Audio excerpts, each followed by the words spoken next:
2017. We may be recorded. Is that the case? We are being recorded, so so everybody is aware. Any public comment from that's for items not otherwise on the agenda?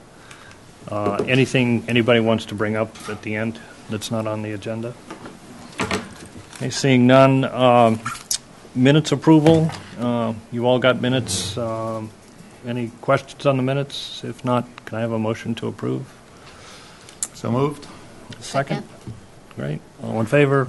Aye. Thank you.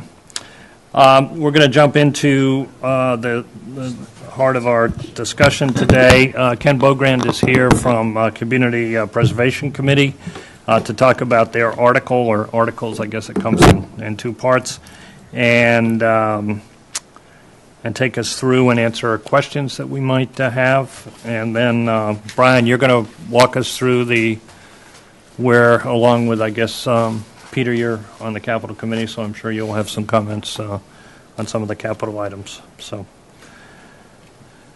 anyway, Ken, good afternoon. Good afternoon. Yeah, and if you would identify yourself for the record, that would be great. Thank you. Yeah, my name is Ken Bogrand, and I'm chairman of the Community Preservation Committee, and presenting two warrant articles for your consideration. One is the allocation out of the funds that we have received from the town with respect to the CPC surcharge, and allocation of that, the expected interest for the year, in anticipation of the matched funding from the state to be received in 2018 for fiscal year 2017, and those are the factors which allowed us to make allocations of $2,543,003. This year, the Community Preservation Committee received 20 applications for funding. Of those 20, we are recommending funding for 18 of them. 2 of them were chosen not to be allocated. First one was from the Boys and Girls Club, because we made a determination in accordance with Town Council that their application did not qualify under the Community Preservation Act. It was for housing, and it was for limited housing that was not within the scope of what could be awarded under the Community Preservation Act. The second was an application from Housing Nantucket with respect to a project. We chose not to make any award relative to that because it was way premature with respect to the status of the situation. It would have required additional approvals from various other boards before it was even in the position to be forwarded to us for consideration for funding. That having been said, we did agree as a committee to recommend for a town meeting 18 different items. In the area of historic preservation, you can see the ones that are there. There are 1, 2, 3, 4, 5, 6, 7, 8, 9, 10, 11 in the area of historic preservation. In the area of community housing, there are 4 allocations. One for Habitat, one for the Affordable Housing Trust Fund, the Interfaith Council, and then to the town of Nantucket with respect to the bond payments that we have to make in accordance with the bond that was taken out with respect to the infrastructure for Sachem's Path. The third area that we are responsible for providing funding is open space, and this year the committee was really very pleased because for the first time we have received other applications other than the usual people that have come forward, and the more interesting applications this year were one from Mariah Mitchell, which was done in conjunction with the Land Bank with respect to creating a park on Old South Road closer to town, next to the Holgate property, and the application was premature in many ways because of the fact that it hadn't addressed the issues with respect to access off the roads and various other things. But we decided that it was appropriate for us to provide funding for the design and engineering phase of the project in order to be able to figure out how it can effectively be done in order to provide an open park for. And the interesting part of this project was that it was going to be totally accessible to handicapped, any type of handicapped person, child or adult. And so it's a unique concept with respect to the community. At the time of the hearings, we also discovered that the school was working on creating a playground behind the school over in the area near the playing fields. And what we have asked both the school and Mariah Mitchell to work together to try, and because they were looking at creating a handicapped accessible park there as well, to work together to try and figure out the best location and to maximize the use of the funding that's available in terms of creating the park. The other thing that's really very exciting is that the Nantucket Platform Tennis Association has come forward, and we've approved the creation of 4 pickleball courts out on the land bank property out on Hinsdale Road, where the existing courts are. And as some of you may know, I didn't know when this came forward, that pickleball is the fastest growing sport in the United States. It is addressing the needs of older and younger people who can no longer play paddle tennis or real tennis, but this is a sport that allows them to be able to play with less stress on the knees and joints and ankles. And so they are currently using the facilities at the Boys and Girls Club, and there's a tremendous amount of activity with respect to it. What was really important is that this was not a club. It is open to the entire community, and it was one of the things that was a real issue that we had to struggle with, because if it wasn't, we would not have been able to provide the funding for it. But any person can play at any point in time. You do not have to be a member to be able to do it. The membership allows you to play for a year, but it doesn't give you any other rights other than the right to particular play. So we confirm with town council that this qualifies, and it doesn't create a problem for us. What was interesting as a part of this is that when we took a look at the amount of funding that's available in working with Brian and his team, what we have is the situation that we still have a fair amount of money available in open space reserves, and that's because each year we must allocate 10% of the amount that is available to open space, and if there isn't a project, it then goes into reserves. And so at the start of this cycle, we had slightly over $800,000 in open space reserves. That'll be reduced by the award this year, but it will still be an area where that's the area where we have the most reserves. And so it would mean that if, in fact, they can come forward with a playground plan for the new handicapped accessible one, there would be funding to be able to provide a major project of that nature. Secondly, there's virtually nothing in historic preservation reserves or in community housing reserves. As you will recall, we have had a policy of keeping a minimum of $500,000 in undesignated reserves to be able to deal with situations where there's a fluctuation in terms of the revenues and whatnot, and in terms of our obligations. That has grown a little bit, and it's now slightly over $750,000. We're very comfortable at leaving it at that amount, so that there is a cushion in case that something happens with respect to unforeseen projects. And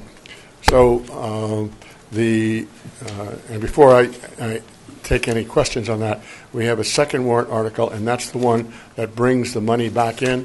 What we do is each year we go out to projects, because the way that the CPC works is that the money is awarded and the applicant has 2 years from the date of the award at town meeting to start the project. They do not have to finish the project, but they have to get it started. And if they don't get it started within that time frame, the total amount comes back into the pool goes into the category from which it came out of, and then gets able to be reallocated in future years by the committee with respect to responding to applications that come for the committee. This year, we were only able to get, and we took a look at every single outstanding project in terms of, because in some of them there are fairly significant amounts outstanding, but they're ongoing projects. And we were only able to get 3 organizations to agree to send the monies back, which they feel are fully used or not able to be used anymore, and that just represented a slight amount, something just over $19,000. $16,000 for the project on Spruce Street, which the town has had since 2005, and Andrew and I spoke about it, and if they need to do something further, they can come back to us because that's in the area of open space and where we have the largest amount of reserves. The other 2 were 2 minor things, one in historic preservation, and both of them in historic preservation. So I'll be happy to answer any questions that you have with respect to the awards that we made. For those of you who may be new to the process, the committee holds a series of the applications have to be in by the second Friday in December, and then the committee holds meetings with respect to every single applicant. The hearings are generally for an hour, where they have an opportunity to present to us additional information with respect to their application. There is a significant back and forth and a lot of questioning, and very often what happens is there is additional information that we ask the applicants to bring back to the committee, and that is done before we then reconvene to be able to determine which applicants fit within the criteria. And that's step 1. And step 2 is the amount of allocation that we go through with respect to each particular application. In every year, we get a significantly greater amount of application requests than we have funds available. Last year was the worst, where we had $7 million worth of requests and only $2.3 million. This year we had between $5 and $5.5 million worth of requests, and we had half of that to be able to be allocated. So just basically, with one exception, no one gets their full request because of the fact that what we try to do is take a look at the relative merits of each of them and make an award based on their needs. The other thing that we do too is where an applicant has been with us for a number of years, we try to be able to follow through on a project to completion, but we make absolutely no guarantees with respect to that, because each application is in that particular year, and the merits of that application at that point in time are considered on its own, even though it was something that has been granted before.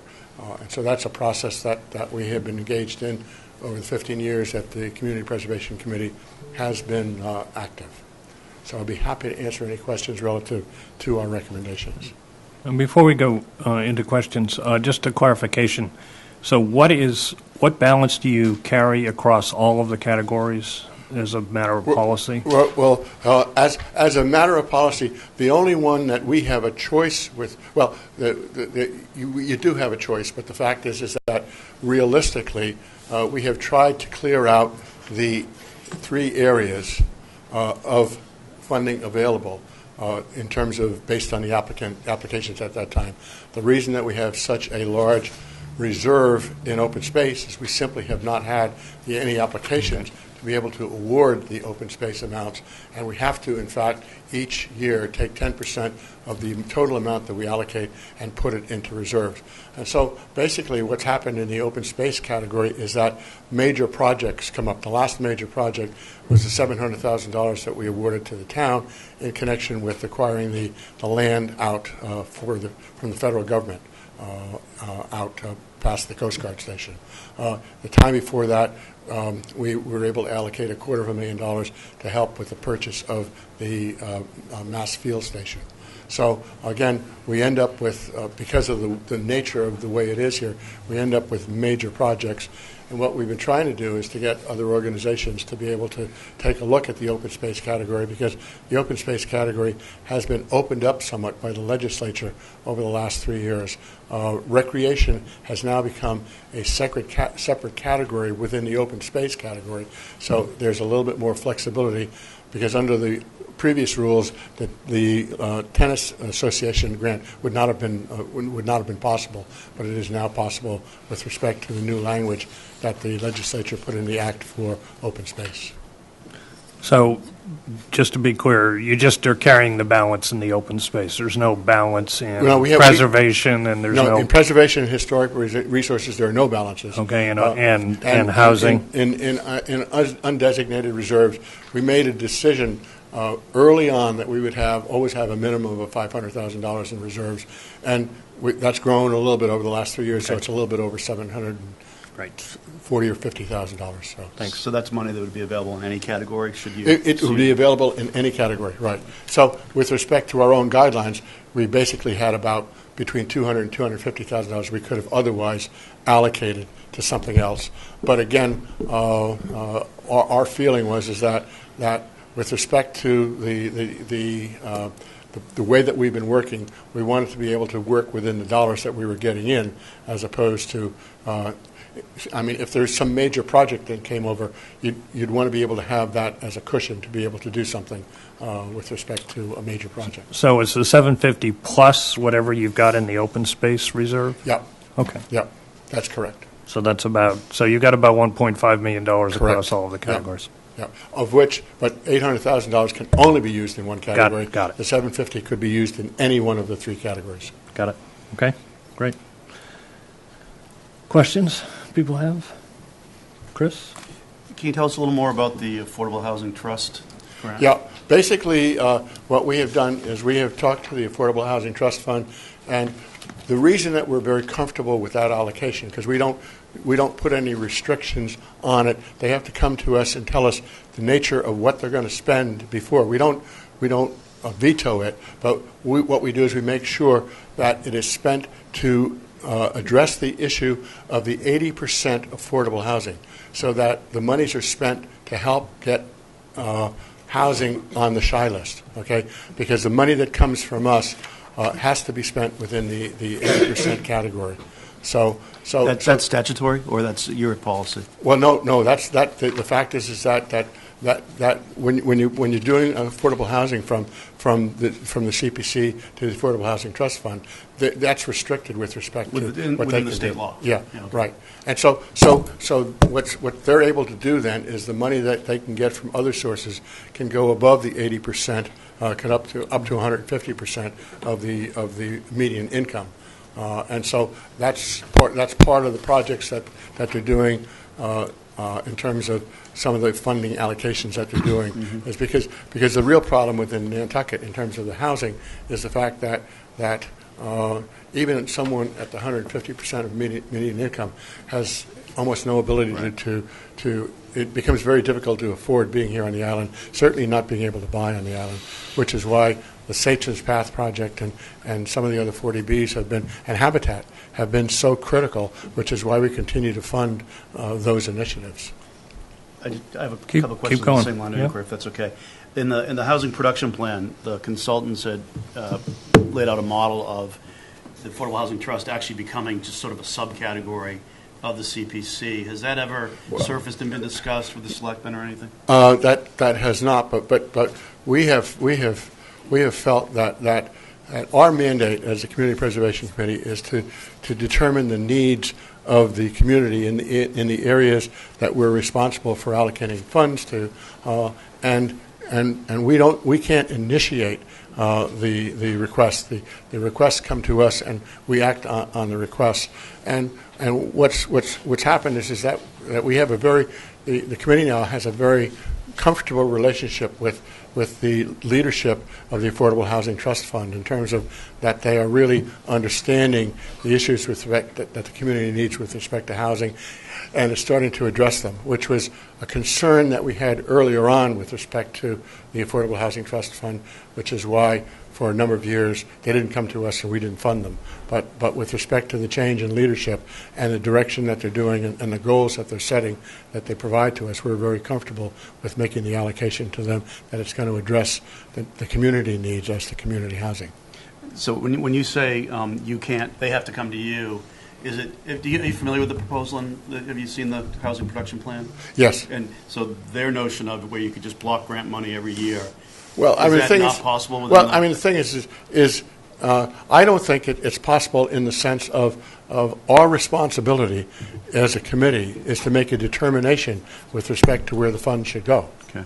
And so that's our responsibility that we have to, that's our mandate as commissioners appointed under the statute created by the state for the Community Preservation Act. Got it. Just one last question on that. Within the statutory amounts, it's 10% has to go to each category, 10% right? has to go to each category, and up to 5% can go for administration. The other 65% is to be allocated as determined by the committee, looking at the overall community needs. But so, if you had decided to max out the affordable housing piece, the maximum could be 75%. 75% of Yeah. the total. So there's about Yeah. 750,000 in headroom on that category or something in this year's allocation. Right. Thanks. Questions on this? I have a question. So and this actually goes into what I think we're going to talk about next on the capital as it relates to. So $400,000 is coming to Affordable Housing Trust Fund. Correct. You have no idea what project they're going to do? Other than it needs to be projects that help properties qualify to be on the SHI list. So just first question, you started off by saying that you've turned down people because they didn't have a fully formed set of project ideas. Is there a consistency or an inconsistency? And No, there is a consistency because in fact, the project for Housing Nantucket that we turned down, based on our understanding of what they were trying to do, they were at least 2 years away from being in a position to expend any funds in terms of the project because of the approvals that they needed to get to in terms of what they wanted to do, in terms of creating housing that would require zoning changes and creating a housing that would require the other board, the Zoning Board of Appeals. And so what we said is we're not saying your application is inappropriate. We're saying that it is premature for us to take $200,000 and set it aside, that it can't be used for 2 years, and whereas in fact it may never be able to be used because you're not going to be able to get over the 2 threshold steps that are necessary for the project to be able to have a chance of moving forward. But aren't you saying the same thing on Affordable Housing Trust? You don't know what projects they're going to surface? Well, other than it's supposed to be to the SHI list. David, what they've done, let me just see the information.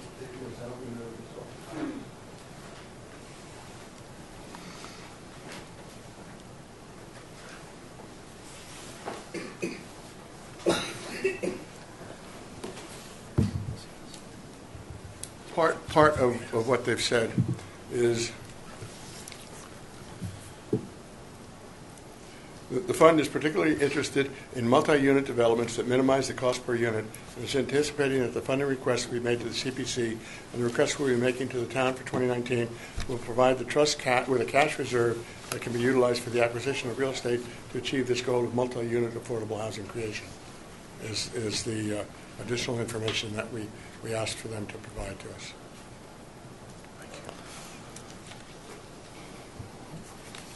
I mean, obviously, I wasn't participant in any of those meetings, but it just strikes me, Ken, that you guys are going to sequester $400,000, and it may get tagged and it may not. I mean, it doesn't seem that the Affordable Housing Trust Fund has any other notion of what they're going to do other than have money available to acquire land that they might then build affordable housing on, which perhaps they've got a more formed plan than is articulated there. But and this isn't your issue, but I mean, when we talked to them last year, they didn't have a real plan on what they were going to do with the funds. Well, in the draft budget that they sent us for fiscal year 2018, They indicated that $500,000 would be utilized to create shy units, $350,000 for pocket homes and partnerships, $550,000 for rental buy-down with covenants, $300,000 for down payment assistance, and $100,000 for closing cost assistance. And they estimated that they would have a budget of $1,868,000 with the cash. They had cash of $218,000, requested or authorized of $1 million, non-liquid asset sales of $250,000, and CPC grant of $400,000, for a total source of revenue of $1,868,000, and expenditures of $1,008,000. So at the end of the year, they would have $68,000. Okay. So on the list of capital projects, and which we're going to talk about, and you may not have seen the list, there's a line item as a source of funds, Affordable Housing Trust Fund of $400,000. So is in fact, and this question goes to town administration, is the money moving from CPC to the town, and that becomes a source of funds to pay for the $1.3 million worth of road improvements? No, that was not. Well, Brian and I talked about that, and that was not the purpose of that. When we talked about that, we talked about whether or not there should be. Brian asked whether or not there should be a separate allocation from the CPC for that, and I indicated that that could only be done if there were to be a bond issued, and that I was not comfortable with that because, in fact, we already have 2 bonds out, and that was done under circumstances that were important at the time. If that were critical, I would reconvene the Community Preservation Committee to discuss it, but in fact that did not go forward in terms of any further discussion. But we had looked at that. Yeah, so the $400,000 is not in the Affordable Housing Trust Fund budget to be transferred to the town? I mean, could I sort of follow the money here? Sure. The $400,000 that's on that list is actually part of the $1 million that was given to them. I think it was 2 years ago at town meeting. So it was, or was it last year? I think it was last year. It's money that they already have, and they voted at a selectmen's meeting either about probably 3 or 4 meetings ago to contribute $400,000 towards the construction of Waite Drive, which is part of this whole project with the Halkeen development. So that money is not coming from CPC in either this year's allocation or what they're asking for next year. It's coming from the original $1 million that the town gave to them at one of the annual town meetings. When the selectmen voted to do that, their emphasis was on the infrastructure related to that project, so they voted to put $400,000 towards the $1.3 million initial ask for that project. Does that help? Oh, I understand how the money is flowing. Money's fungible. I mean, to me, you've just moved $400,000 from CPC over to the Affordable Housing Trust Fund over to the town. Whether you include it as a prior authorization or not, Ken just read the budget from Affordable Housing Trust Fund, and there's no place in there that it indicates that there's an expense moving out to the town. But I also think that budget was done before this was done, so obviously that's changed since that was originally done, and I think that was done a while ago, and very little of that has actually moved forward to my knowledge, and we talk to all of them pretty frequently on the funds. So, I mean, with respect to CPC funds, not only Ken, but we're monitoring exactly where they're being used, and they actually don't get reimbursed until they've actually gone and talked to them about it. So it is. No, I understand the whole concept of money being fungible, but we have segregated and allocated these out so that we can ensure that they're being spent appropriately.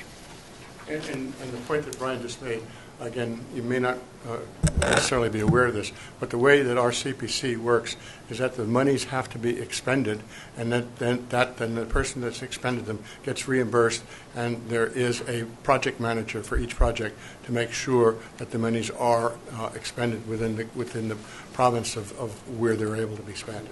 So if they're not spent this fiscal year, do they revert back to the fund? No.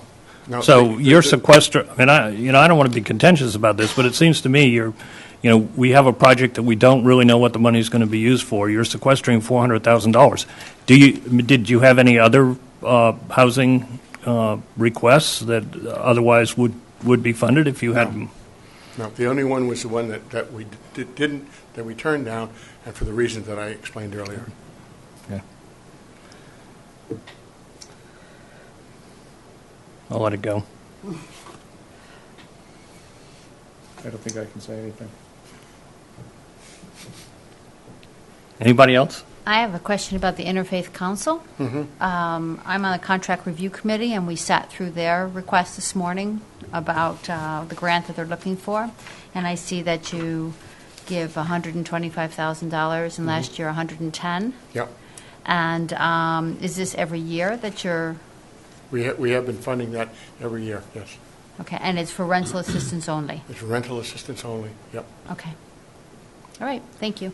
And the reason that we increased it was the demand over the past 2 years has increased significantly with respect to it.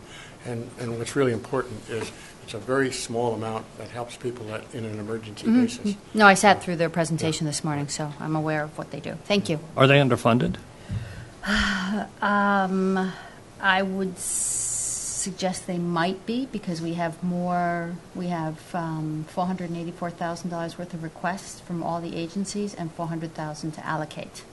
So they potentially Is could be. Interfaith Council underfunded? In the past, when I sat on that committee, I found that they weren't able to expend all the money that they had available for rental assistance. They've hired a new administrator, so I think they're now able to follow through, but it wasn't 100% clear in today's discussion. The other thing that we insisted which I think upon you might also appreciate, Stephen. is that any funding, before the funding goes out to help the tenant, the Interfaith Council goes to check the town records to make sure that the property is a legal residence. Because one of the things that we could not possibly do is to support illegal housing. That's different from what they reported last year. Is that a new practice? Well, we with respect to the money from us, they confirm that the money that where the person is living qualifies as a legal residence in the town records. When I suggested that be a requirement of money, when it was just town money, not CPC money, they said that they didn't have staff available to do that and didn't know how to go about finding out how to verify if something was legal or safe or either. Well, Janice, who's been the administrator for a couple of years, that's our criteria with respect to any money that we give them, because we can't. I mean, I don't think you can either, but we can't fund something that is not. Of course, I share your housing. concern, and I'm happy to hear that Yeah. the situation's changed. Go ahead. Can we just go back to the CPC piece of it? So how much money have you guys given to the Affordable Housing Trust over the last 4 or 5 years? The last 2 years. 2 years. Last 2 years. 800,000. 800,000. Then for the previous 4 or 5 years, we gave nothing. Nothing. And of that $800,000, how much of it have they spent?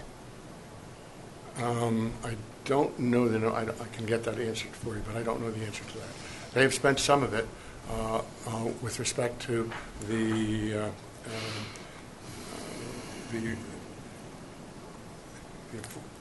down payment assistance program, but I don't know the answer to that. But I can find out. So, because I just want to understand this.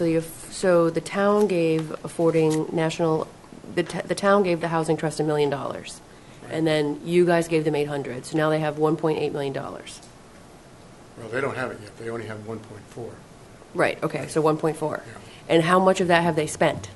I don't know anything about the $1 million because that's not our responsibility, but I can find out exactly how much of the 400, and I'll get it to David. Okay. Okay. No, I'm looking at you, Joe. No, Is that okay? I'm good. Yeah, I just don't. Do you want to know the answer? I Okay. mean, I'd No, like to know I will what get they the- spent I will get the yes. answer to David. Yes. Okay. Because I'm listening to you guys talking, and it's fine. I mean, it just seems like they're collecting money, and maybe there's a plan about what they're going to spend it Well, on. part of what they've talked about, and again, it's a question of how realistic is that they want to have, Enough money to buy land. One to buy, and the thing that they've been talking about, because part of this discussion has been going on with the land bank, okay? And working with the land bank so that if the land bank is offered a parcel of land, The object of the exercise is to see, in discussions with the proposer of the land, whether the land could be subdivided so that a portion could be carved out for affordable housing, and to the extent that that's the case, they're going to need certainly enough money for Available the down funds. payment, Yes. not necessarily for Got the it. full amount. Yeah. There are always issues with respect to whether or not it's the most appropriate site, because in fact you want to have the town facilities available, town water, town sewer, and stuff like that. But those are separate issues. But that's the concept behind the discussions with the land bank, and the land bank has agreed that both working with the Preservation Trust in terms of where they have properties where there are homes to be preserved, as well as the possibility that some portion of the land could be carved off so that it becomes available for affordable housing, that would be discussed before the land bank makes its commitment, because once the land bank owns the land, they can't get rid of it again. So. And they have to have the money in advance. Yeah, Got it. right. Okay, thank you. Yeah. Just one more while we're on housing. And Habitat, am I right that the Affordable Housing Trust gave money to Habitat as well? You'd have to ask Habitat that. I don't know. Again, I'm trying to follow all this fungible money around Well, as well. part- So it could be said that of your 400, 200 also, so Habitat's got a total of 400 from the town. Do you know if that was the same project? I guess I should ask the. Well, they have 3 or 4 different projects going on. Right, the funding for this cycle is for 2 of the houses on Waite Drive over in the new section over there. Is that right, Joe? Yes. Okay. This is a little bit of what I found. Sounds like there are other issues at play, but what I found attractive about this proposal was you have kind of one group working on housing who have both the expertise, and we're not asking the voters and ourselves to say, wait a minute, where's all this money Sure. coming from? That's part of why we felt comfortable with respect to the grant to the Affordable Housing Trust Fund, because they are the group of people that are there now really has a good handle. They're very active in the overall issues relative to affordable housing, and have a pretty good stand of what's going on. In fact, Habitat also received an award just recently from the hospital in terms of their CHIP grant program, because of the fact that what they're doing is really creating the affordable housing that is going to be here on a permanent basis. So part of the whole idea is to not only to create it, but make sure that it stays affordable so that the people don't leave the community. Anything more on this subject? Great. Peter, I know you had a couple of questions. Ken, hi. On the Hall-Keene Management Yep. Academy Hill, what was the status? How did the project go last year? with the The windows? project has gone really, really very well. As you can drive by, they're restoring those windows. Most of them on the first floor are done. It's an absolutely beautiful restoration, and they're coming in within the budget. That's good. That they had submitted to us, because we if it costs them more than what they budget, they don't get any more money from us. They only get the amount of money that we approved, and we did not approve the full amount of their request last year because we didn't have the full funding. Is it safe to assume that since this is the second facade of 4, that will they be putting in requests There will future be. years? We have told them that based on our discussions with the town, this is the last request that the CPC, will fund.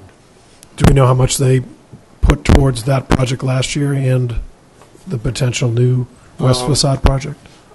I don't know.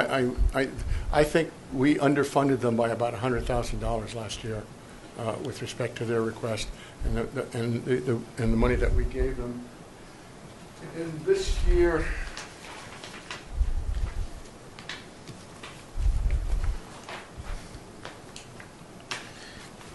Ken, if I may, I have up what they requested last year. It was $450,600, and you funded them $250,600,000, leaving $200,000 unfunded, and which this was their year, request and allocation this year.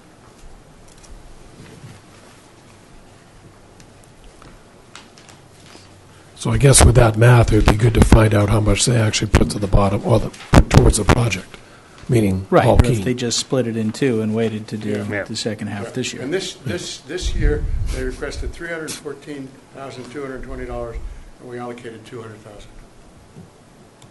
So between the 2 years, we will have allocated to them $450,600. And their estimate of the costs were significantly higher than that. So who would fund that gap if not you? They have to fund it. So a for-profit organization would have to fund the gap. Well, Of losing money. I'm not sure that I don't know the answer to that. Okay. I mean, whoever, Paul Keene has the responsibility of looking after the building based on their agreement with the town. Okay. So to the extent that there's a gap, that's their responsibility. Well, it could be argued that it's their responsibility to fund the whole amount, but Do we really want to go there? It has been. no, I don't. And I promise did. everybody listening, I will not belabor the point. But can I just learn from you, Ken, is Hal Keene moving forward with the entire project? You know, you As mentioned far it. as I know, yes. Okay, Yeah. so they're not paring back the project and only doing the portion that you're funding? No. Okay, that's- so that's what not that- was the, you probably have a brief synopsis there of what the project entails. You know, the only reason I am asking for this, and I will say again, I'm not going to belabor this point, but last March, they wrote in a letter that they were going to set aside a substantial, how did you phrase it, David? A substantial portion of their refinancing would go to capital improvements in the future, such that we wouldn't have these types of requests. Right. And so based on the application made to us, they said that the cost of the work was full building window restoration was $699,023. West facade window restoration and medallion was a total of $749, so we can ignore the medallion. Previous CPC funding was $250,600. They requested $314,220, and we allocated $200. So they're at $450 out of a total cost of $750. And the stage one, it says, beginning in fall of 2017, work will include all items noted within project scope for site-wide ADA accessibility, new heating system, new fire alarm system, new gutters, restoration, preservation, and retirement, along with other minor repairs and replacement. Beginning in fall of 2017, window restoration will commence on the east facade funded by the CPC 2018 grant. The scope of work includes the full restoration of the east and south facade windows, sashes, sills, casing, glazing, jambs, head, and casing.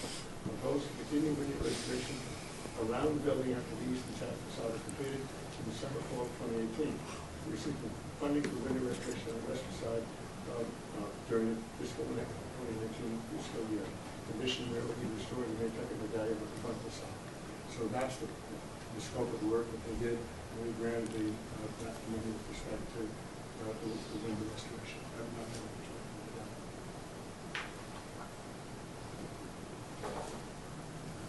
And the lease was extended, I assume? So they got their refinancing? Does anybody know? Not yet.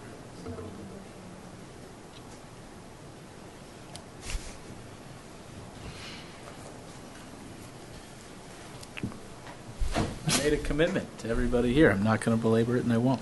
Those are my questions. Any other questions on? I'm this. unfortunately going to. Just to understand, I'm sorry, Ken. So you would make these awards, and then, if I understand your opening comments, you do not follow up to see that the money is spent as intended? No. Or you do? The The exact CPC opposite does? is the case. The CPC does follow up? The CPC does. What we have is we have a procedure in place where each of these projects is awarded to a project manager, one of the 9 commissioners on the CPC. Okay. And it's that person's responsibility to follow the project through with respect to the detailed reports that are made when they request their funding reimbursement from us. Okay. So we get Okay. all the details with respect to how the money was spent, who it was spent for, and the project manager makes sure that complies with the award that was given at town meeting. Because we have to certify to the DOR each year that the monies that we have awarded and paid out are in compliance with the award that was made at town meeting by the voters with respect to the application of the fund. Okay, thank you.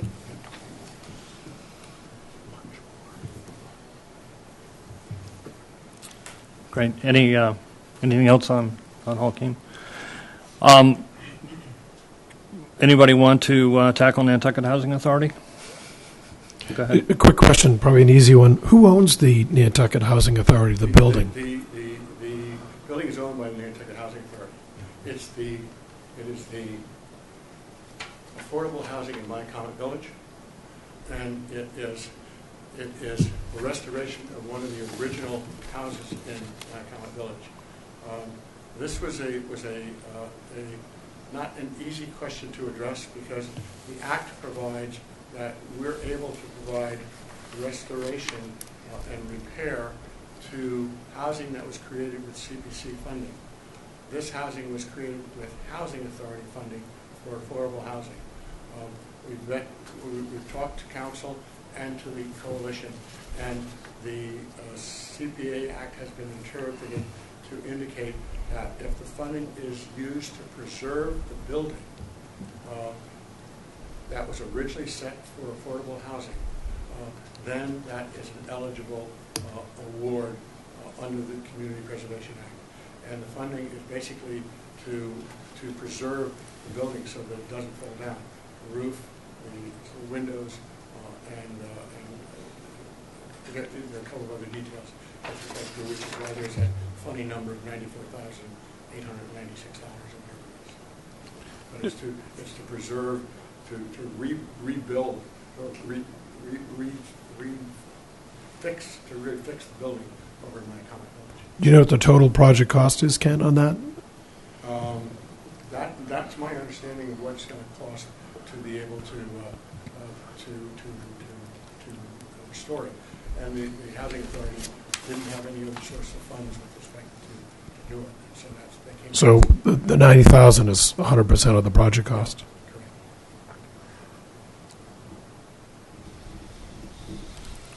Any consideration for why it's not over on community housing instead of historic preservation, which... Yes, because under the language of the Act, the only place that we could fit it in order to be able to make the monies available was historic preservation. And why is that? Because of the nature of the Act in terms of the language that we were very careful in the CPC, based on the advice of council, made a resolution that it was necessary in order to preserve, and I forget the rest of the words, the building in order to be able to ensure that it remains in usable form for affordable housing. So we have to apply under the preservation part of the Act as opposed to the community housing part of the Act. But it's to preserve the community housing, and that's why it's there as opposed to under community housing. So even though Habitat and the Sachem's Path are for capital and building stuff, yeah. This falls into a different category? It falls into a different category because of the nature of the way the Community Preservation Act has been set up, and the fact that it says that technically you're not able to rehab houses that were not built with funds from the CPC. So what we had to do was to see if we could find a way to fit it under the language of the Act. And working with the coalition and the council, the courts have upheld the fact that using this language, preserving the building, I forget what the right words are, but they're in our resolution. It allows us to be able to rehab the building and bring it back so that it's usable for affordable housing.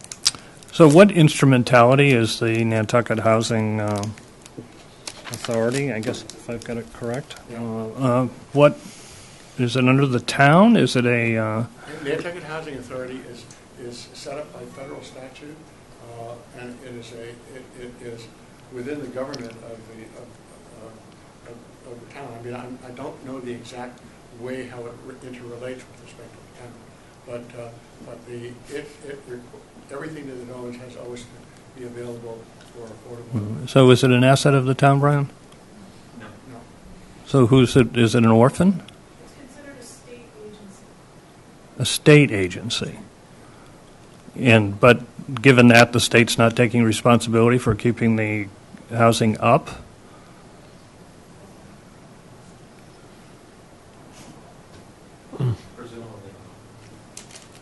So could I mean, the is this town one of apply? those things where there's no accountability? I mean, Yeah, I tell you, there's no money either. They struggle to do anything.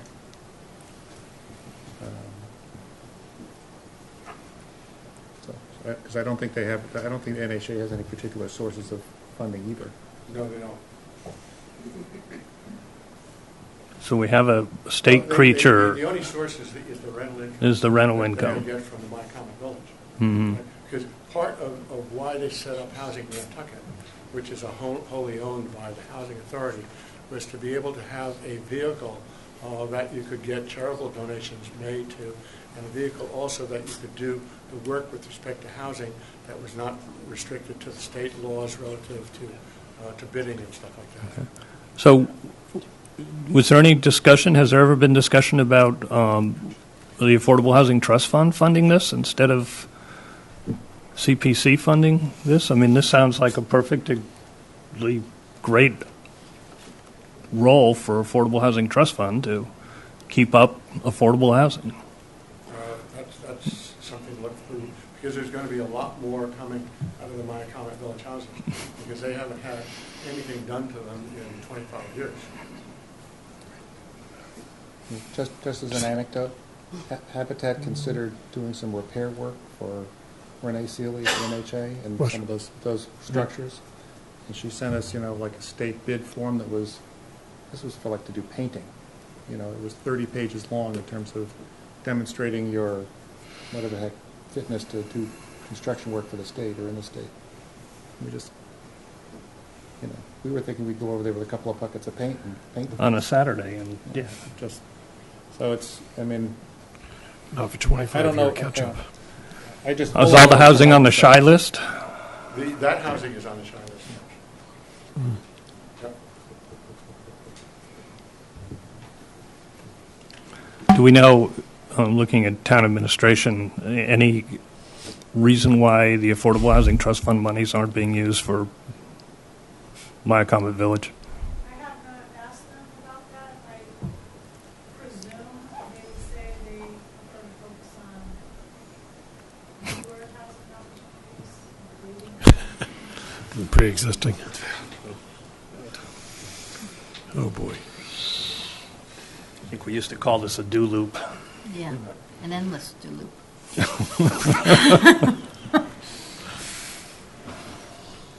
Comments? Suggestions to?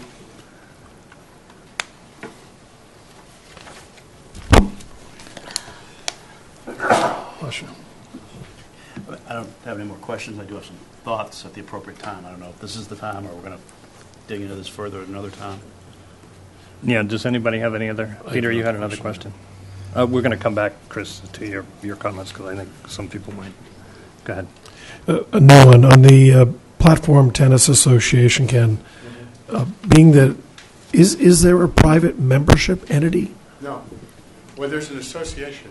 What was very critical to determine was that there were there wasn't a club that you could join to be a member of that gave you a benefit.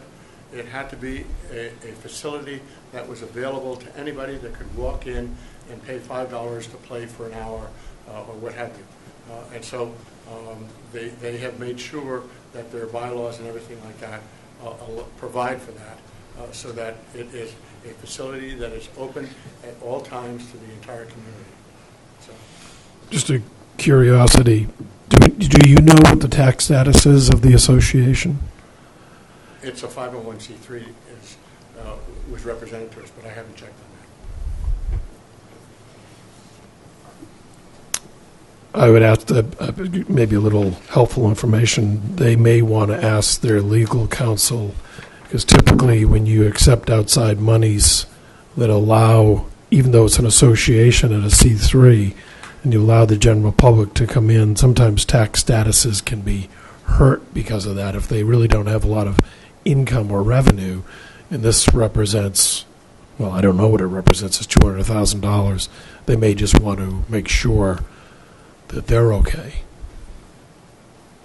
as an association accepting it.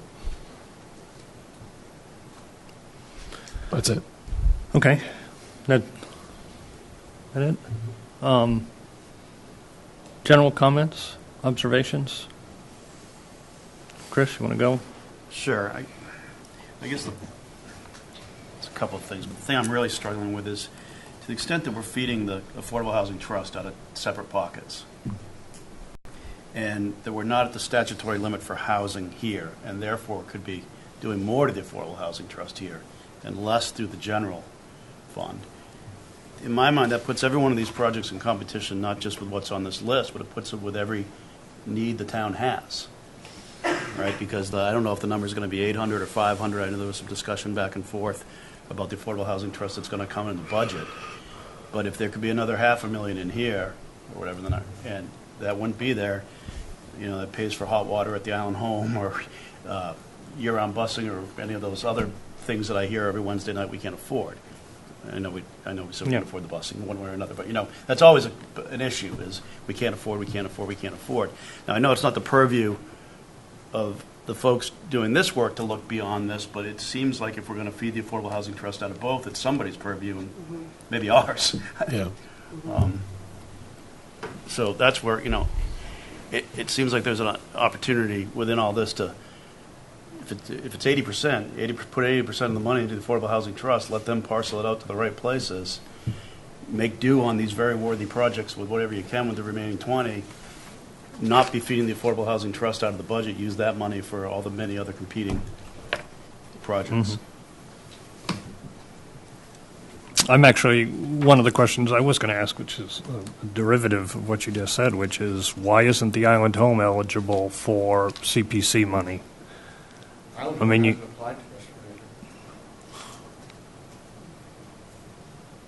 Under your understanding of the statute, would they?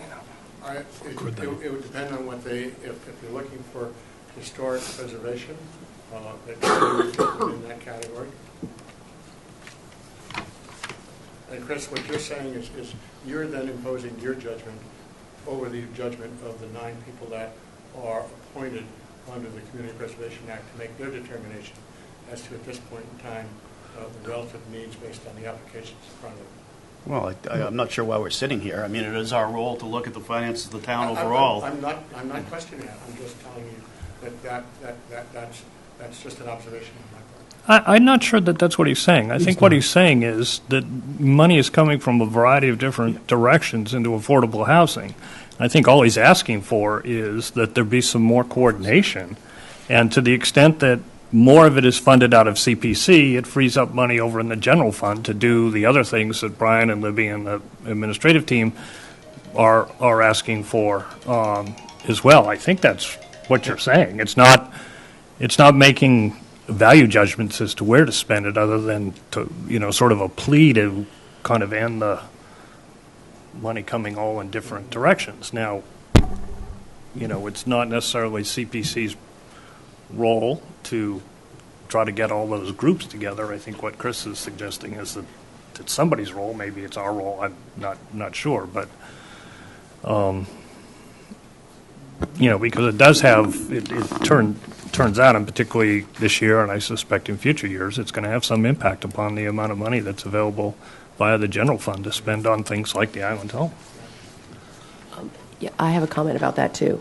Because I also think that if part of the goal for the Affordable Housing Trust is to have enough cash on hand to buy a piece of land, then we should make that completely transparent.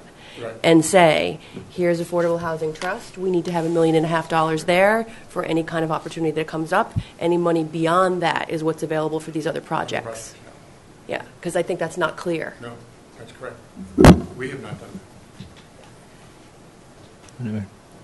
I mean, I just have to, that's all well and good, but that's really not Ken's purview either. That's the affordable, No, I know where the entity that we're concerned about is the Affordable Housing Trust Fund, not CPC. Yeah. Right, but he knows he's giving that money in the hopes that they find some piece of land.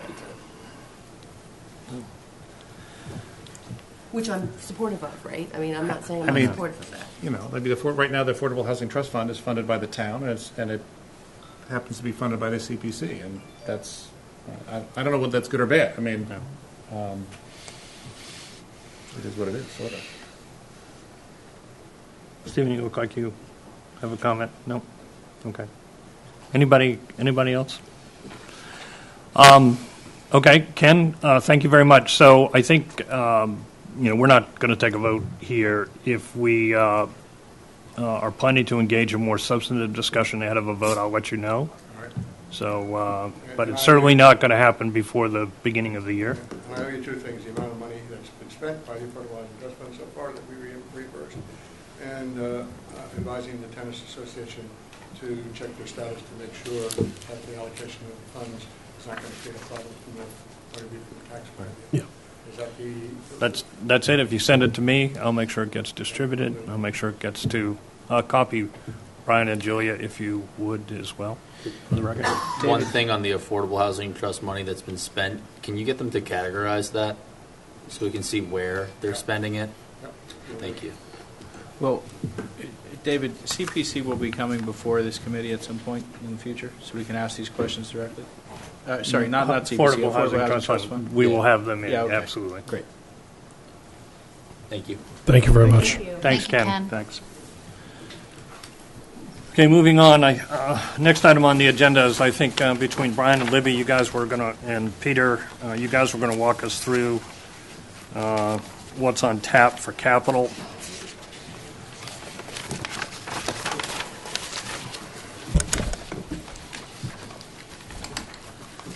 And I think,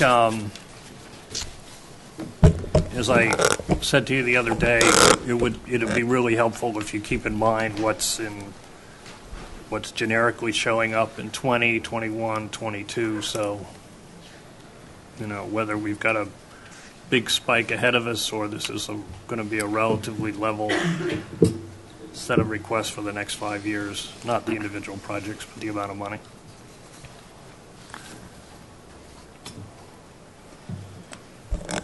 I will keep that in mind as we go. Thank you. So before you on page 17 and 18, we have the list of proposed or potentially recommended project requests for capital. We've been meeting with Capcom pretty much every Wednesday since, I don't know, it feels like forever right now, but probably only since September. We have a meeting tomorrow to kind of finalize where we're at with some recommendations. The total list for the general fund is $47,811,552. I won't go through every project, but there's some larger ones on here. There is, and I know this is going through some revisions, so this number obviously may change too as we talk. Renovation to Town Pier office building was $3.4 million. Just as an FYI, that was moved up from fiscal 20 to 19 because when we go through funding, I'll give you a little bit better explanation, but there's a potential state grant that we've been notified that we've been awarded, so we need to be able to access that money. There's $3.5 million for stormwater improvements, which is a larger item. DPW garage is at $18 million on this, but I think this is going to be revised slightly as in some discussions, and I'm sure that Peter had a meeting with the DPW work group, so he can probably shed even more light on that. There's proposed $15 million for the Old South Corridor road improvements. So those are really kind of the much larger scale items within this. So to fund the $47,811,000, we'd initially proposed general fund debt exclusions of $38,950,000, which would have funded the $18 million for the DPW garage, the $3.5 million for stormwater improvements, the $15 million for the Old South Road corridor, and $2.4 million of the renovation to Town Pier office buildings. If you see on that page, there's also a state grant for $1 million. So what we would actually do is, with respect to that project specifically, because I've been asked this a couple times, is we would authorize the full funding because we're not entirely sure if this grant is a grant in which the state just writes us the $1 million check up front, or we have to actually submit expense reports to get expenditure requests back to get the money submitted back to us. When we went to permanent borrowing, we would only permanently borrow and potentially debt exclude the $2.4 million.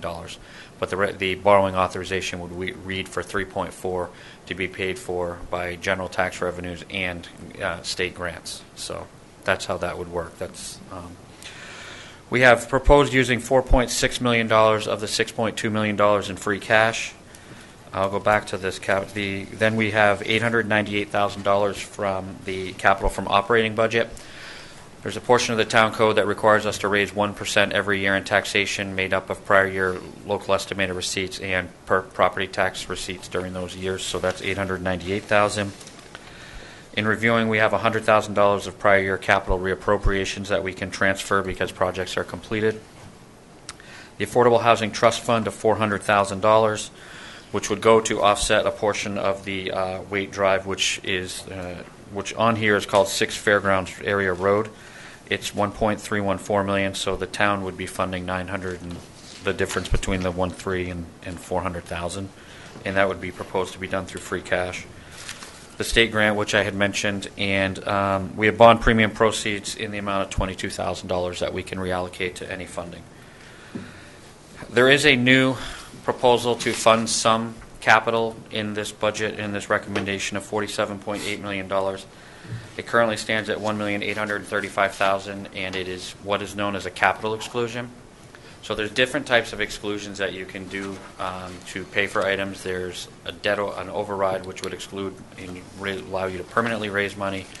Debt exclusions allow you to typically borrow for set periods of time, amortized basically over the useful life of the equipment. And then capital exclusions, which allow you to put a question before the voters, and if approved, would be a one-time raise to the tax rate. So we'd raise all the money to pay for what the $1.8 million made up, one time in fiscal 19's tax rate, and then it would sunset. And I don't want to say we would never propose using it again, but the items on the list that were funded by it, we wouldn't be raising any additional funds in subsequent years on the tax rate for them. It's kind of a way to purchase equipment rather than borrowing and adding to debt service potentially. So it is a new proposal. We actually, to my knowledge, the town hasn't used it. Communities do use it to raise money for one-time purchases of capital versus putting them on and borrowing the money and going against your debt limits and whatnot. So what sort of equipment qualifies for that capital exclusion? $830,000, where it says the vehicle replacements for the DPW are included in there of $830,000. I believe included in there also is one of the school projects. I don't remember which one. It might be the playground. Server virtualization, I believe, is in there as well. And there's a couple other items that I'd have to go back and look exactly, but it is. I'm happy to answer questions. No, so I'm going to come back to CPC and the school and the playground, which really goes to Chris's point, which is we're going to spend $400,000. In this case, we're going to borrow it. And it'd be a one-time raise, so we'd raise it in, Yeah, okay. That's how you would plan to do this. I believe that's included in the exclusion, yes. So, and the CPC has got $750,000 or $800,000 of excess funds in that category because they don't get enough applications. I guess the question is, why aren't we using, why are we sitting with $1.5 million in CPC money that... I can't answer whether the discussion rather between than, school we've already and raised CPC. the money from the taxpayers. Now we want to go and raise more money from the taxpayers so that a group of people can feel good about having $1.5 million in the bank. I don't know. I'm befuddled. I don't have a good answer for you, Mr. Chairman. I'm sorry. It's a good question. It's a good question, but these projects are what came forward to us, and then internally we talked about them and presented them to Capcom. We certainly could go back and ask the school why they haven't ever thought about CPC funds. Well, why don't we go back to Capcom, or not to Capcom, go back to CPC and ask them to relook at their... Could they actually modify? We'd have to, if they wanted to, even if we did it, I don't think they could modify. We'd have to do a new article for that with the board. Or I don't know, no, because it'd expand the scope of the motion, I think. Because it'd be more money, it'd be raising more money, so I think it would be expanding outside the scope. We'd have to look at that. Yeah, we'd have to go back. If that was something, we might have to figure out how that would work, because those are citizens articles that are put forward, so we'd have to look into that. But we could talk to CPC in the school if that's the... what do people feel about that? It sounds like a good idea. Is this a matter of people applying for the right funding? Yes. And Yes. It's a essentially, matter of people essentially- submitting an application, to be Yes, honest I with mean, you, yes. essentially, we're talking about ignorance here, right? Yeah, I mean, it's people don't lack know of the money's education. there, and they, Yeah. I mean, from the. I don't see it, I don't think CPC has again, it seems to me They they're don't not an have the agency that has a responsibility. responsibility to go out and find people to give money to. But it certainly does sound like Kinda is. there are uses of funds in the town that might qualify for CPC. Well, Yeah, I think CPC is that group. You know, they're the people entrusted with taxpayer dollars, and they're supposed to allocate it to the areas of the community that need the money. I think they should do some promotion, They're yeah, only so some outreach program to let people know, hey, you qualify. I don't know what you might have on deck, but we have money available. I mean, that is sort of an informal charge of the contract review committee, is to let all worthy organizations know, even some that aren't even on Nantucket, know, by mail, in fact, is the policy, you're eligible for some funding because you serve our community. So, yeah, I think maybe that should be brought to the CPC's attention. You should suggest it. Not just, I mean, this general outreach is one thing, but also, I mean, is it to say that the town can't think strategically about all of its assets, of which CPC funds are one, and that there be a coordinated effort, particularly as it relates to town financing? And what are our sort of statutory capability of using those monies for town priorities? Right. Yeah, I think in the context of using money for a building owned by a state organization, you know, we should be asking for money for fixing up town buildings as well. You know, so that's one good example, but we've identified others here today.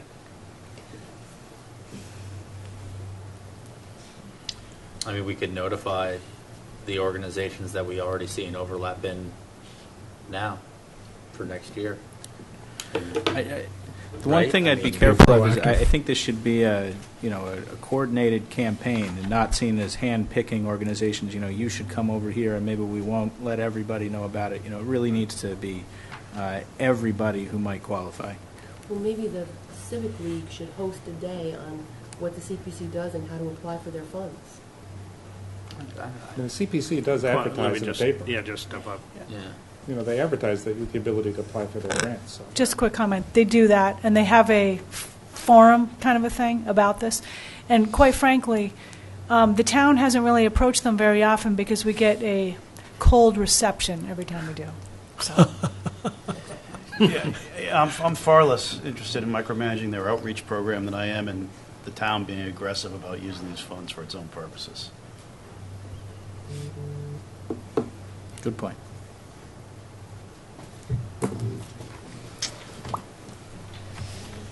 All right. I have a question on this list, Brian. Sure. Sorry. So the Affordable Housing Trust Fund, the $400,000 that's Yes. in the financing. Yes. Can you explain that? Sure. Like, how does it come to be part of this financing? If the They- CPC funds them and you fund them, Okay. then why would they give you money back? Don't forget, so 2 years ago, the town voted to give them $1 million and that $1 million, the selectmen were under the understanding that it was going to be used towards infrastructure, or some portion of it was going to be used for infrastructure related to the development that's undertaking, okay? That money is set aside, it's different from the CPC funds. It's not the same. It's not the same dollars. The $1 million was from free cash. Okay, last year we gave them $500,000 of free cash. This year we had proposed $800,000. There's discussion amongst the board that they may decide to reduce it to $600,000. Okay, the CPC funds are segregated on the Affordable Housing Trust Fund's books. In working with the Affordable Housing Trust Fund, some of that money is going to their community, the down payment assistance program. CPC's portion can only be used, as Ken said, for people for below 80% of AMI. So all of it is segregated on the books. They actually do not get any money from CPC until they submit a list of expenditures and ask for the reimbursement back. So I understand what everybody's saying, but these literally and truly are separate. We have segregated all of these monies and on their books from the funding sources so that we're not doing exactly, and I understand the concept, money is fungible. It has no idea where it came from, where it's going. But for accounting purposes, we have made all the necessary adjustments and segregation so that it is all separate and we know exactly what's coming from what pot, what pool or allocation that they have. So this money goes to support some infrastructure. It will go to pay the bills for the cost of the building the road at Waite Drive. Okay. And that was a vote by the Affordable Housing Trust, and they did make the presentation to the Board of Selectmen saying that they were committing $400,000 this year towards the $1.3 million.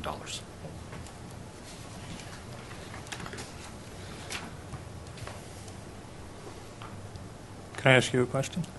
Absolutely. Under the sewer list, Yep.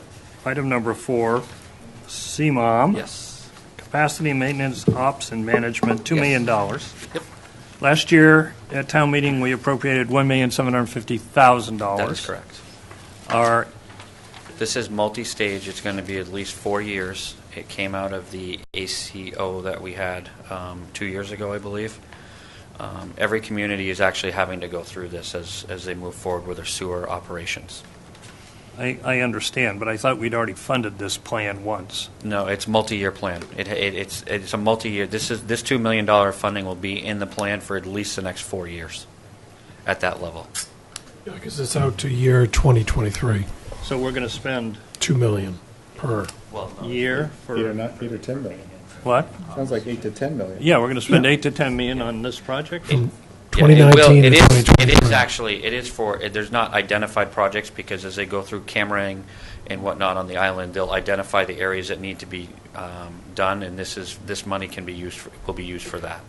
So it will be there for, as Peter said, at least till 2023. Well, perhaps I'm misunderstanding what, at least last year's appropriation was only for planning. The majority of the 1.7 million is for planning. There is money being spent for cameraing the island, doing CCTV work, Right. which will help identify the areas that need to be repaired, and then this additional $2 million will begin that process.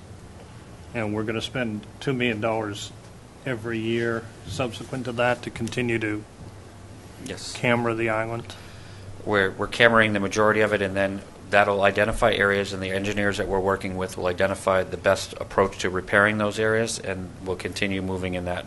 So are we going to end up appropriating money to repair those areas above and beyond the $2 million every year for cameraing and the associated planning? $2 million cost is everything, all inclusive. So these include making capital improvements? Yes. For repairs along the areas that have been identified, yes. And- Okay.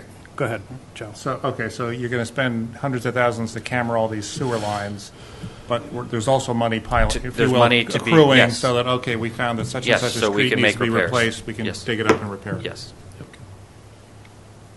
So it's sort of a just-in-time repair strategy? I mean, I guess where I'm going is why don't, once we figure out what the issues are, why don't we just come back and put them on as a capital project? Well, this number is going through capital. This $2 million is on the capital list that they're seeing, so they're reviewing it and discussing it with the sewer director. I understand, but it's Are you written as a planning document. We could argue about whether it ought to be expensed or not, but that's another discussion. So I guess where I was going is if you then go through and discover doing your cameraing or your smoke tests or whatever that you've got a problem. Once that problem's identified, why isn't that put on a capital list? Because there's money immediately to do it within that appropriation in some areas. And you guys feel that that's the most efficient way to do it? With the existing lack of knowledge of what we actually have underground, absolutely. And this, not only from a camera, closed circuit television, it's all going to be GPS, so we'll have it mapped, and we'll have as-builts, and some of those things we don't have right now. So this is money well spent, but there's a lot of unknowns.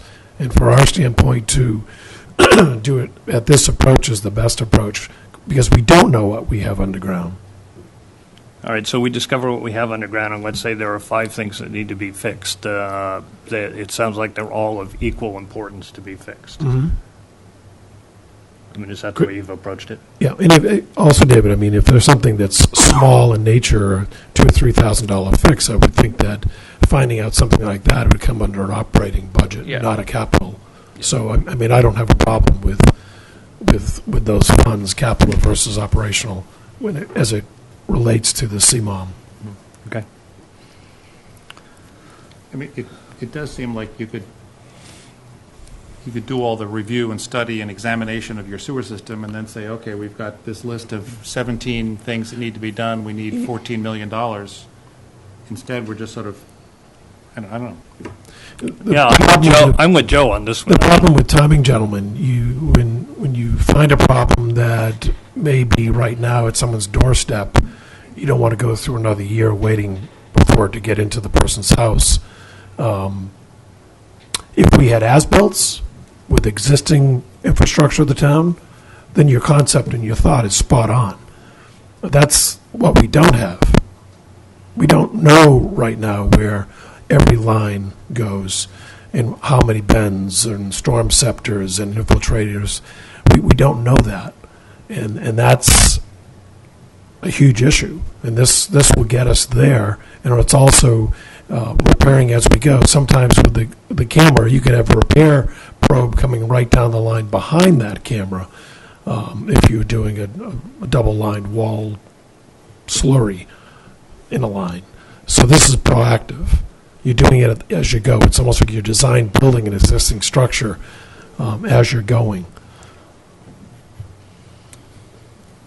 I mean, I guess.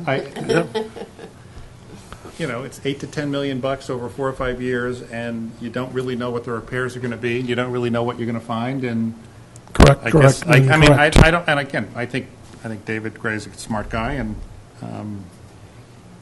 but it's like, well, we think we need $2 million a year for 5 years. Okay. Well, we do get to do it every year, though, right? So Yeah.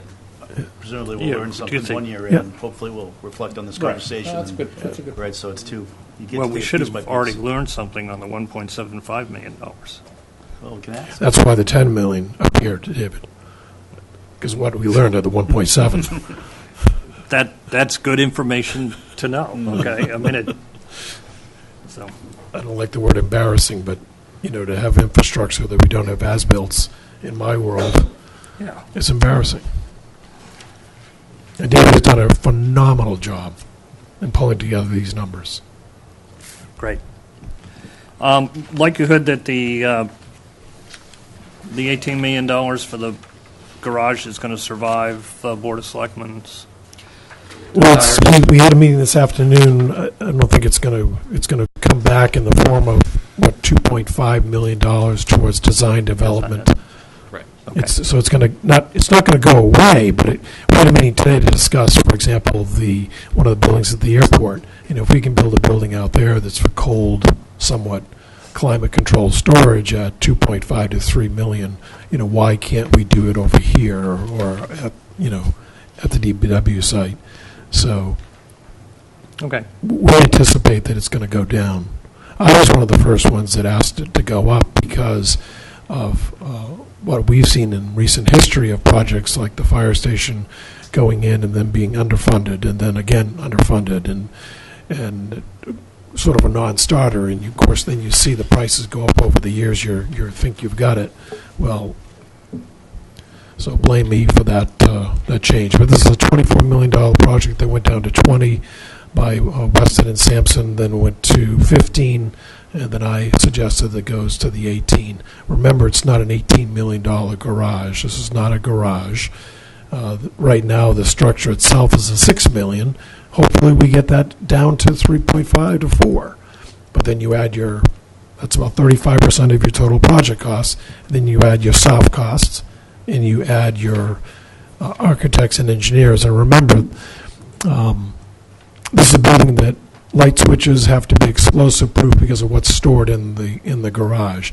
You have to have containment for water when you wash down what would be a simplistic pickup truck. You have to captivate that water. This is not your garage at your home. In fact, I asked we should come up with a new word, not call it a DPW garage, because I have one of those at home. It's a bunker. It's a bunker. It's a bunker. It's surprising that the 33 personnel of the DPW do as much as they do with what little they have. And to us, as a FinCom, to continually buy DPW fixed assets and rolling stock that sits outside is an embarrassment. Yeah. It's good for depreciation on a short life. So you would anticipate, and this is sort of directed at both of you, that the 18 would come down to whatever, 2.5? 2.5 or something. And yeah. so would the corresponding gross number for capital Yes. for general fund come down as well? It would for fiscal 19, yes. Okay. And just to give us some sense of where you are in 20, 21, and 22 for general fund capital, that you're knowing that it's going to get refined. And I think that you will see in the short term, and in terms of the request, I mean, the DPW did a very large reset, so there's some very big numbers for them as they move forward based on, having the new director and deputy director. Obviously, as that process goes through in the future years through town administration and discussions, some of that will change. We're in the process of, once we get this finalized, of pushing out what the next 5 to 7 years will be like. But the majority, I would say, is probably in the transportation and DPW area. You'll see much larger numbers than we've seen in the past. And then it will eventually level off as we get to that point. There's going to be, based on the directive of the board, in here we've allocated $1 million for maintenance to existing infrastructure, be it roofs or what the facilities and the DPW director come up with for projects, because there has been a push by the board to focus on infrastructure and maintenance of all of that infrastructure. So my expectations, Mr. Chairman, is probably in the next 3 to 5 years we'll see, I don't know if we'll see $48 million numbers, but we'll see higher numbers than we have in the past because of that focus and the need to get out from underneath the backlog, I guess is a way to put it. so could you just enlighten us as to, so we know the garage is going to come back. It would come back, yes. What else is big capital numbers over I the next year? would surmise eventually, and I don't want to speak for anyone else, but I would surmise eventually that Ireland Home will probably come back in some manner or some dollar amount, and that obviously would be a debt exclusion within the general fund. And then I think it's a lot of just infrastructure. I don't remember any really large scale other than potentially down the road some fire trucks, but we do have... A lot of those transportation things must just be early study stuff, right? I mean, yes, a lot of the beginning phase is really just the engineering to get it to a point. We have obviously the $15 million project. Now, keep in mind the way that we've talked about the $15 million project, even in Capcom, is that we would get the authorization now, but we're not going to be able to obviously undertake $15 million worth of work immediately, but it would be some type of phased project there. But a lot of the other ones like the Bartlett Surf Sound Roundabout and those projects are the engineering, and some of that's the engineering for those so there'll projects. be big price tags that They come will on the be back coming, end of yes, later on. What they will look like, I don't think that the transportation planner has got exactly solid numbers on what those changes may look like or what they might cost at this point. David, if I may, we as a committee, or at least a couple of us, made a recommendation that we put monies in the budget future years down the road for transportation specific to the redevelopment of the downtown. If we're getting involved in, meaning the town of Nantucket's getting involved in anything with streets or transportation or parking garage, that we thought with that picking up and getting some momentum and the tank farm moving, and we didn't see that in our years. That was one thought that should be. And we're going to ask that it goes in, and you can direct us where you think it should go.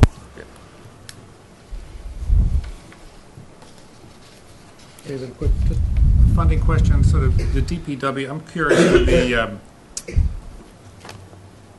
we did an override for the Shimo Plus sewers, right? It was 40-something million? Exclusion, yes. Debt exclusion? Yes. And at least based on what I've read in the papers, the bids and the actual construction happily is coming in at Around $23 million total for the project. So what happens to the delta between the debt exclusion and did we borrow that money, or do you only borrow what you need? How We does only that borrow work? what we need. I'm not a proponent of borrowing what we don't need, so the way that this would work is that the majority of that will be funded through SRF, which we couldn't borrow for more than their allocated project costs anyway. The remainder would be funded by the town. It's all debt. It's just what interest rate we're paying. At the end of the day, we would hold the appropriation open for about a year after the project was completed, just to make sure there was no unknowns or something else. But once that was done and we were comfortable, we would go back to town meeting and ask them to rescind the delta, and then we would only have an authorization for what we actually needed to permanently borrow. So that delta, and Capcom, a couple of people have asked this question as well, that delta is not a lot. We don't have that delta borrowed, and it's not going to be if we don't need it. I can assure you of that. Okay, so the town actually ultimately only incurs whatever the cost of the project are? That's correct. And the delta between the initial override, is that free cash, or is it just No. evaporates? We wouldn't raise it, so we would, once the project was completed, town meeting would rescind the authorization to spend that delta, and we would only be raising for debt service what the actual project and amortization table showed, and that's it. And when does it hit the tax rate? Well, some of it will probably hit sooner than later because the state revolving loan fund will typically permanently borrow your allocation once you've hit 50% of the expenditure. So my guess would be that the earliest we would be faced with that on the tax rate is probably 2020. But depending on how they're moving very expeditiously, I guess is the word to use, in the project. So it's a two allocation project from SRF, so it potentially could be earlier, but we've had discussions with them of the fact that we may not be able to do that if we don't know in time for this town meeting whether they were planning on permanently borrowing it, and they said they would be able to work with us. So my expectation, frankly, Mr. Chairman, is that it would hit the tax rate in 2020. I could comfortably So for say. the net number, not for the authorization? No, only for the net number, yes. And it may be rolled on over a period of, the full effect may take more than one fiscal year to get there, depending on when we permanently borrow, depending on that. Mhm. So, Great, thank you. All right, you want to keep going? only if you want me to. Well, I think it's important to know this is a status update because, as Brian said, we're meeting again tomorrow. We have a 3-hour meeting slated tomorrow morning to hopefully wrap up. I mean, I can kind of give you, if you want, with the enterprise funds, the airport, this $9.5 million has actually changed somewhat. We've gotten some changes from the airport, so it's actually going to be slightly less. There's $625,000 for supplemental funding to previously approved articles for renovations to our island home. Sewer, there's $21 million here. Some of it we've talked about. Most of this, or a portion of this, will be funded by retained earnings. Solid waste has $1.175 million worth of capital on this list. $700,000 of them, which is the landfill mining, is funded through the tax rate. The other two pieces will be funded by retained earnings, or recommended to be funded by retained earnings, I should say. Sconset Water has water tank maintenance and $303,000, and Wanacommet should say, one line for $3.5 million for water main replacements, and then it shouldn't say water tank replacement. It should say actually water tank maintenance. It's the same as Sconset in $658,000. So there potentially be borrowing authorizations recommended of just under $24 million. Airport AIP and state grants is approximately $5 million in this plan here. Forget that's 95% funding, so we actually may even be able to reduce the borrowing authorizations ultimately because the airport has undertaken a policy where if they can fit the 5% of their share of the AIP projects within retained earnings, they prefer to fund them by retained earnings versus taking on that borrowing for that small piece. $700,000 from tax revenue and other related sources, $625,000 from retained earnings for OIH. Sewer retained earnings, anything under $500,000 or less, so that totals $1.7 million of their projection. Solid waste, as I said, the $475,000 from their retained earnings. Wanacommet had proposed borrowing the entire $4.1 million, but with their retained earnings, we've had conversations with the general manager, and I believe that the recommendation ultimately would be that the $658,000 be paid out of retained earnings versus a borrowing, which would leave their $3.5 million for the water main replacement borrowed, but that would be consistent with the way that they have done those projects. And then Sconset is proposed to be a borrowing, but again, we've asked whether or not they could look at that and potentially just fund that out of their retained earnings, since they have I think it's around $800,000 or $900,000 there. So they are looking at that as well. In the past, on the landfill mining, we've paid for all of it out of free cash, It's actually through the tax levy, but yes, yes. and that's what you're going to do? Yes, Just- that's Well, you've consistent said with- only 450,000? Well, no, there's $1.1 million of projects there, so 475,000 of those projects would be funded by retained earnings, and the 700,000 for tax revenue. It says free cash, it's just strictly tax revenue. Okay. Any questions? I had asked Brian if he would at some point provide an update of where the airport is and all of the projects over the past And we're working with them. 5 or 6 Yes. years are in terms of getting completion done on them, and Yep. because they historically have one project after another, after another, after another. Well, I can't say I don't remember all the changes off the top of my head, but we have gotten emails over the last few days from their finance manager in terms of they reprioritized and they're pulling back some projects just because of the sheer enormity of that they have going on, and they want to make sure that they can complete them all first before we're doing that. So Yeah. that is in process as we speak. Okay. Brian, is it ever possible to quantify or estimate, in your opinion, the cost of not deciding, for example, our island home? So, It's a pleasant way to put that. kind of- You mean that Very diplomatic. I can do it once in a while. No, that's fine. No. Sure. I mean, we can look at, we could look at various inflation rates and what we think the island factor contributes to that and add it on. We certainly can look at it. I mean, it's an inexact science because Sure, of course. construction, inflation rates for construction changes all the time. Right now, it's probably, I don't even know what it would be, but we could do it. And do It's you- expensive. I know the cost of doing nothing or delaying a year is expensive. And typically do you for- think that for us. would influence the voters with that piece of information in making a decision or not?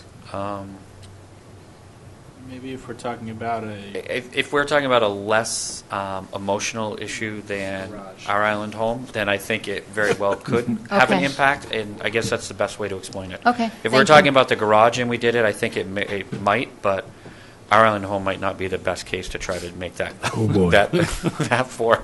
You mean the apparatus optimization facility? I like that acronym. Because I think we had actually, to your point, we had actually done that, and I don't think it really helped us last year at the town meeting. So Okay, Yeah. it might not be the most apropos one to try. thank you. Actually, a little levity, if I may. I used the Nantucket factor to get my daughter, number 2, more money on her financial aid, and it worked. All right. Note to parents out there. Text you. Great. Thank you, Brian, thank you very much. Julia, thank you. Livy, thank you. Greg, thank you. So we have on the agenda the discuss and adopt, if we so desire, citizen warrant articles, but we have a few minutes if there's interest in just sort of probably a general discussion rather than, I don't think anybody's ready to take a vote on anything from the public hearing and the discussions from the other day. Any thoughts or observations people had? Yeah, actually, I do. If there's a citizens article that is there that is not true to form, doesn't it just fall by the wayside? If we can't do anything about it, we just can't go back to that person and say there's nothing we can do? Wow. They've got the signatures, it goes on the warrant, and we'll probably, if history is any indication, talk about it for quite a while. Oh, Yes, there will be a few that get called that'll, I think we've usually done take no action, I think, on those where there's not a legal. Nothing, this is exactly why we And they didn't pay heed. And obviously. they didn't, according to John, nobody showed up, or very few, if anyone. One did, and person. They didn't take his advice. That's right. Yeah, she goodness. didn't like the suggestion. So, anyway, anything from what we heard that struck people? Well, I mean, just, I thought, is it Mr. Dickler or Dr. Dickler? I was confused. He's a doctor. He's a doctor. He's a doctor. Okay, we were calling him Doctor and Mr. I mean, he seemed like a very well-meaning guy, but I mean, I really think it's a terrible idea. And to me it was a Robin Hood suggestion. Let's hose with the wealthier people, the summer people, and the arithmetic worked. But I just thought it was really awful. And he proposed it with this sort of avuncular, I'm a problem solver, and I found a way to pick the pockets of our wealthier citizens. And now that I'm retired here, and no longer a second homeowner. Yeah. But it also strikes me as one of those things that, if you could almost see if the snowball started rolling downhill at town meeting, people could think, what a great idea, let's just do this. Well, devil's advocate, one could make the argument that the seasonal community has really been the factor that has made the impact that has put us under so many financial positions and so many financial difficulties, right? And that having them pay the freight for that actually does qualify as fair. I actually think that that's a fair argument, that the infrastructure and many of the things that the island needs are driven by our tourist economy and people that are here for 3 months a year.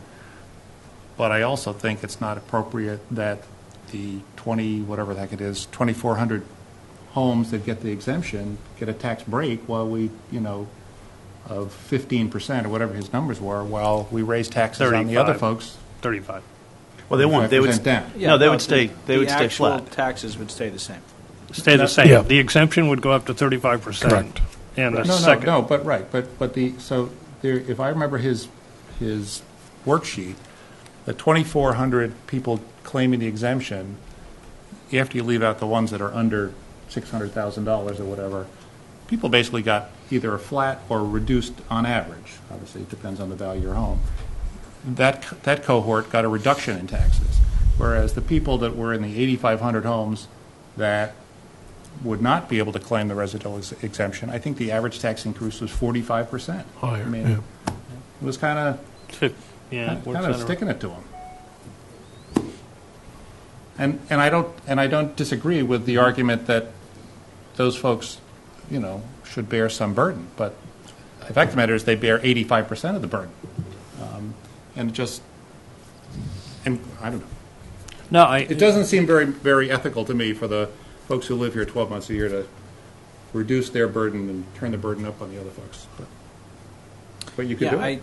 You keep saying that it was a reduction. I don't remember there being a reduction in the taxes for paid by the people who get the exemption. I thought it was keeping it about the same. About the same. Maybe. I actually ran a spreadsheet on the numbers, and I was sort of, well, that's interesting. So. Yeah. But you could be right. Going back to Chris's comment, which is absolutely apropos. I mean, we're all in this whole thing, and we certainly know. And Libby, you guys here in the summertime. I mean, our summer residents are tired of the traffic jams. It impacts their quality of life, and there's an argument to be made to improve their quality of life. There's a lot of stuff that probably makes a lot of sense, and how you get at that is an interesting challenge. Where is sort of the town administration and the select board at about having conversations about increasing taxes in general? About increasing the tax rate in general, right? Because obviously the root of his proposal is a graduated tax increase. Now, yes, he targets some people more than others, but the philosophy of where the tax rate's going, and is there a need I mean, it just flushed out some conversation about, is there a need to raise more money, and how would you go about that, and what would the timeline look like, and are there conversations about a larger picture over the next 5 to 7 years of saying, hey, how do you cut this pie up, and who can you maybe charge a little more, or maybe there's a way to make there be a blended thing that's more palatable to everybody. Because I agree with actually both of you, right? I think that... The spectrum. It could be anywhere on that spectrum. Right. I mean, I think it's true. We have a large impact based on the seasonal population. And no, it's not fair to take more money, that much more money, from them. Well, but then it goes to the other problem with this proposal, which is sort of other than the first year where you have to identify what you do for the $30 million, it's sort of an unspecified uses for the money. And I think I said in the meeting, I said, we don't have a money problem on Nantucket. We have a political will problem.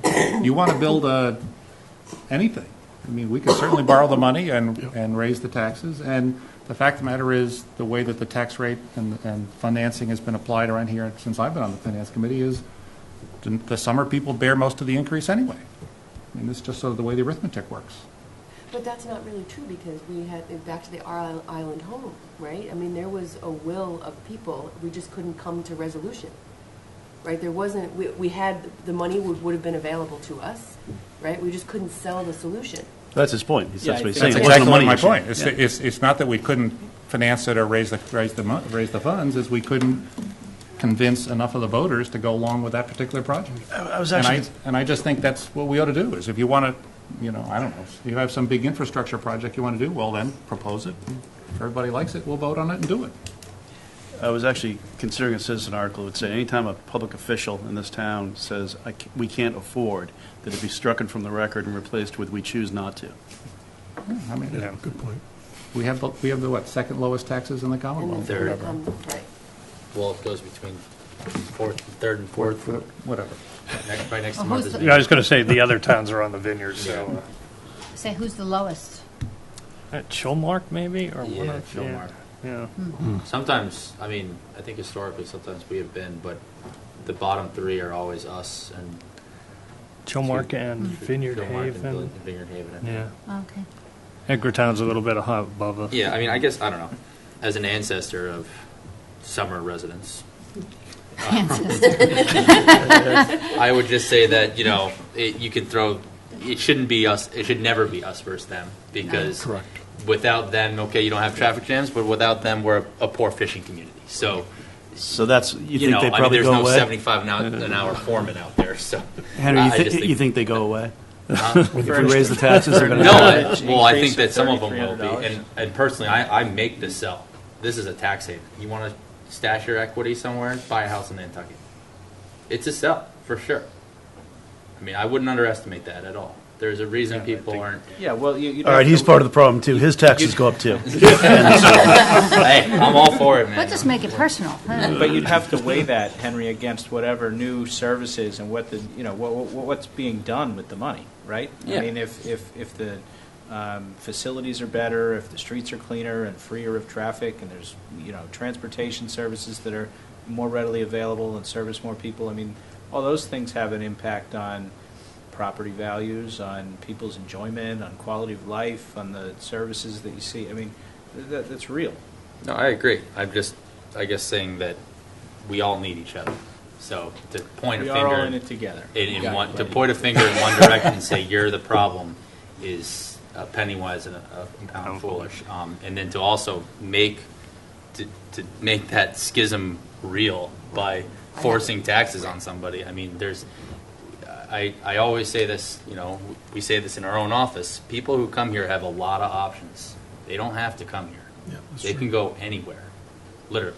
And there are other communities that have higher tax rates, but then also the barrier for entry becomes that much more higher. Yeah. So I don't think it should be completely ignored, but I do agree with his sentiment that we're at the bottom, the lowest, three, and we could stand to go up a couple notches and solve some of these huge problems, because I think people would respond positively to it and say, great, I don't have to sit in traffic on Old South Road anymore. That's basically what I think, too. So we can have a debate at town meeting about putting stoplights at the high school intersection. Or a Hyperloop with this kind of money. Anything else that we heard the other day? I think we're going to have a pretty light load. Stephen or Henry, when you looked at the zoning articles, mindful of what Matt Fee said, is there anything that jumps out that we think is going to have some I'm unintended leaving the island consequences? for 2 weeks tomorrow, and this is my airplane reading, so I'll get back to you next week. Well, I think we as a committee depend upon you guys too. Because if there is something, then Yeah, no, I intend to pour through it and let you know first, and then Yeah. we can discuss if All there's right. anything worthy. Are you going to somewhere with a very low tax rate? I'm going to Yeah. Naples, where they make developers pay their fair share, and the facilities reflect that. So that might be a model we could look at for how growth can pay for itself. So, we're going to wrap up here in a few minutes. So, January's schedule is set, but I'm going to spend some time with you guys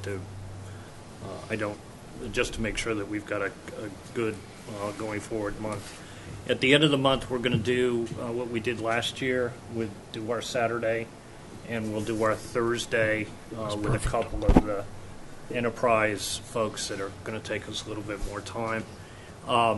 And last year, we asked people to team up and get to know a particular either enterprise fund or budget. And I'd like to do that again. Is everybody in agreement with that? Mm-hmm. And it may be the case, not required, but it may be the case, particularly on the enterprise funds, that maybe you pick a meeting in January to go and just sit and listen. That might, I don't know whether that'll help inform the conversation or not, and it's certainly not required. But are there certain groups that people are particularly interested in? Do you want me to randomly do this? Do you want to do what you did last year and we work in? I'd like to do what I did last year. Just Okay. I mean, I'll do whatever you tell Yeah. me, but if I had a choice, I don't remember what I did last year. you and I were in police, and What's right, police? what else? DPW? No, sewer? I think it was police and sewer last year. I think. Is there anything that people don't want to do? Our island home. Actually, for budget purposes, it's pretty easy. Yeah, It is what it is. Yeah, exactly. So, all right. Well, I'll get something out hopefully this week, and okay.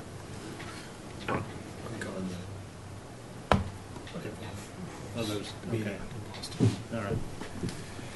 But you're going to be here on the 25th. I think I leave to go on Thursday. All right. They moved it a week. Should I talk to the Commodore? Go, give it a shot. All right. So we'll do that, and we'll give it a shot. Any comments from you guys? Anything that you want us to not focus on? Focus on? Make your life harder, easier? Not that bad to you. Okay. Well, great. We'll do that. All right. If I don't see you all around town, have a nice holiday. Merry Christmas, Your everyone. Second? family. Yes. Thank you. All in favor? Thank you. Say aye. You, me.